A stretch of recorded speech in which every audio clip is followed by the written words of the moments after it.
I am this sorry, PC George sir. I am this sorry. എന്താ പ്രശ്നം? ഭാരതത്തോട് സ്നേഹമില്ലാത്ത ഒരുവരും ഭാരതത്തിന്റെ മണ്ണിൽ ജീവിക്കുന്നത് ശരിയല്ല എന്നാണ് എന്റെ അഭിപ്രായം.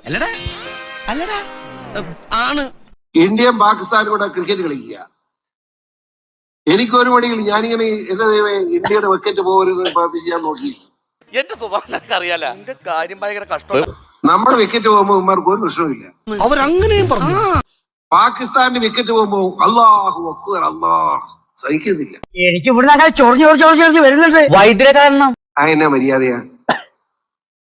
ഇന്ത്യയുടെ വിക്കറ്റ് പോകുമ്പോഴേ അവൻ ദുഃഖിക്കേണ്ടത്. എന്താ പറഞ്ഞേ? ഇന്ത്യയുടെ വിക്കറ്റ് പോകുമ്പോഴേ അവൻ ദുഃഖിക്കേണ്ടത്. എന്തോന്നാണോ ഇത്? എവിടെ നിന്ന് കിട്ടിയോടോ ഈ ഉണ്ടാക്കണേ?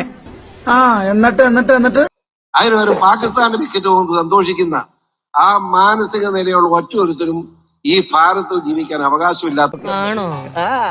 സാറിനോട് പേഴ്സണൽ ആയിട്ടൊരു കാര്യം സംസാരിക്കാനുണ്ടായിരുന്നു. എന്താണ് കാര്യം?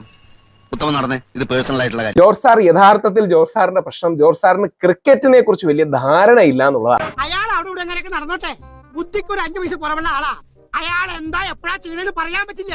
അതായത് പാകിസ്ഥാന്റെ വിക്കറ്റ് പോകുമ്പോൾ നമ്മൾ സന്തോഷിക്കല്ലേ വേണ്ടത്. പാകിസ്ഥാന്റെ വിക്കറ്റ് പോകുമ്പോൾ അല്ലാഹു അക്ബർ എന്ന് മുസ്ലിങ്ങൾ വിളിക്കുന്നെങ്കിൽ പാകിസ്ഥാന്റെ വിക്കറ്റ് പോകുമ്പോ ഇന്ത്യക്കല്ലേ ഗുണം.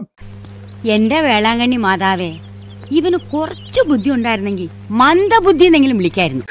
ജോർജ് സാറിന് പ്രത്യേകിച്ച് ഇത്രയൊന്നും ആഴമേറിയ ചിന്തയൊന്നുമില്ല. അപ്പം അവിടെ ഇരിക്കുന്ന ആൾക്കാരെ ഒന്ന് കൈയടിപ്പിക്കണം, കുറച്ചൊരു ഒരു മുസ്ലിം വിരോധം പറഞ്ഞ് ഹിന്ദു സ്പിരിറ്റ് കൂട്ടണം, ഇത് വേണ്ടിയിട്ടാണ് പറയുന്നതല്ല. എന്റെ കൊച്ചേട്ട നിങ്ങൾക്കും കൂടിയോ?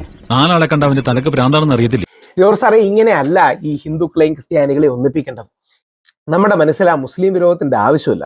100% ഞാൻ യോജിക്കുന്നു. അപ്പോ ഈ ക്രിക്കറ്റ് അടക്കമുള്ള സാധനങ്ങളിൽ കൊണ്ടൊരു സ്പിരിറ്റ് ഉണ്ടാക്കുക എന്ന് പറയുന്നത്, ഇങ്ങനെ ആവേശ കുത്തി നിറയ്ക്കുക എന്ന് പറയുന്നതിലൊന്നും ഒരു അർത്ഥമില്ല എന്ന് ജോർജ് സാർ തിരിച്ചറിയണം. ജോർജ് സാർ പഴയ ജോർജ് സാറായിട്ട്, ഏത് ജോർജ് സാറായിട്ട്? പ്രവാചകൻ മുഹമ്മദ് നബി എന്ന് പറയുമ്പോൾ പ്രവാചകൻ മുഹമ്മദ് നബി സല്ലല്ലാഹു അലൈഹി വസല്ലം എന്ന് പറയുന്ന ജോർജ് സാറായിട്ട് തിരിച്ചു വരണം. ഈ വിദ്വേഷത്തിന്റെ നിലപാട് തറ ഉപേക്ഷിക്കണം.